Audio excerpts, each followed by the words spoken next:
নমস্কার, আমি চলে এসেছি কণার সুস্বাদু রান্নাঘরে। আজ আমি বানাবো বেগুন দিয়ে আলু দিয়ে পোস্ত বাটা দিয়ে বেগুন আলুর কিরম পোস্ত বানাই দেখুন। ঝাল, বেগুনের ঝাল বলে এটাকে। দেখুন বেগুনটাকে এইভাবে কেটে নিয়েছি পিস পিস করে। হ্যাঁ, আলুগুলোকে এরম চাকা চাকা করে কেটে নিয়েছি। এগুলোকে নুন হলুদ মাখিয়ে আমি লাল লাল করে ভেজে নেবো।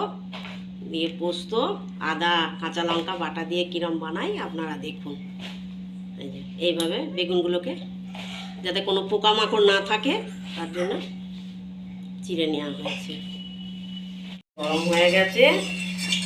আলুগুলো আমি লাল লাল করে ভেজে নেবো। এটা সম্পূর্ণ নিরামিষ রান্না।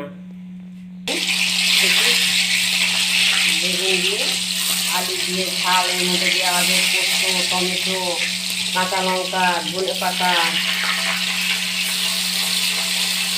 এই রান্নাটা পুরো নিরামিষ রান্না।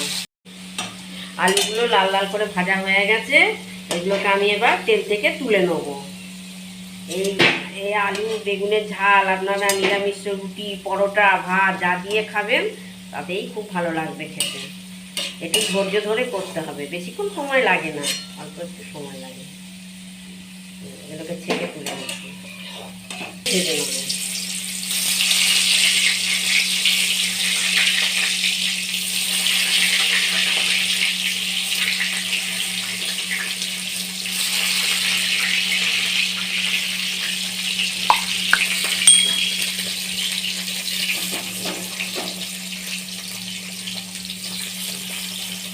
এটা লাল লাল হোক। বেগুনগুলো লাল লাল হয়ে গেছে। এগুলোকে আমি এবার তুলে নেব। বেগুন ভাজায় তো খুব তেল টানে না। এতে ফোড়নে দিয়ে দিচ্ছি একটা শুকনো লঙ্কা, একটু কালো জিরে,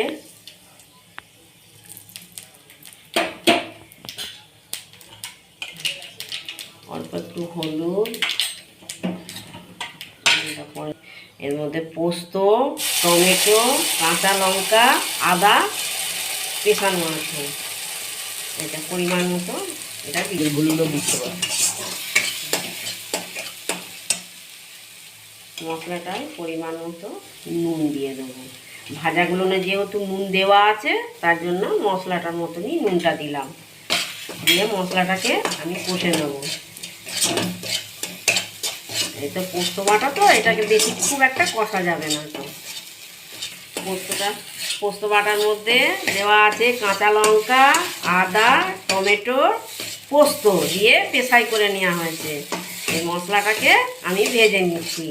এটা ভাজা হয়ে গেছে। এবার আমি ওই পোস্ত বাটার যে জলটা, ওই জলটা দিয়ে দেবো। এর মধ্যে জলটা দিয়ে দিলাম।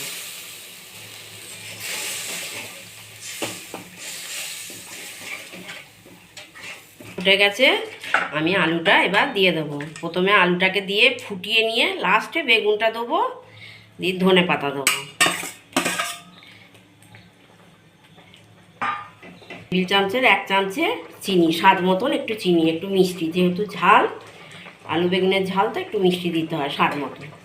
এই যে একটা চিরা কাঁচা লঙ্কা দিয়ে দিয়েছি। আমাদের বাড়িতে একটু ঝালটা কম খায়, ওই জন্য আমি ঝালেরটা মাপসই ঝাল দিই, যাতে বেশি ঝাল না হয়। এরপর আমি দেবো বেগুন ভাজাগুলো। আলুটা দিয়ে ফুটিয়ে নিয়েছি গ্রেভিটাকে। এবার বেগুন ভাজাগুলো দেবো। বেগুনটা দিয়ে দেবো। এই যে বেগুনগুলোকে দিয়ে দিলাম। দিয়ে বেগুনটা দিয়ে তো বেশিক্ষণ ফোটানো যাবে না, বেগুনটা গলে যাবে।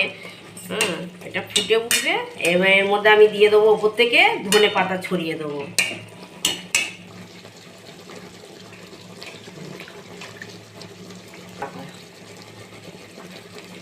এই যে ধনে পাতাগুলো দিয়ে দিলাম, কুচনো ধনে পাতা। বেগুন আলু ঝাল রেডি। এটা আপনারা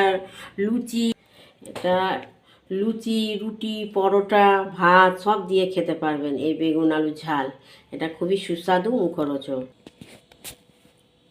কণার সুস্বাদু রান্নাঘরে নতুন নতুন রেসিপি যদি আপনারা পেতে চান তাহলে লাইক করবেন, কমেন্ট, শেয়ার, সাবস্ক্রাইব করবেন। নতুন নতুন ভিডিও আপনাদের কাছে পৌঁছে যাবে।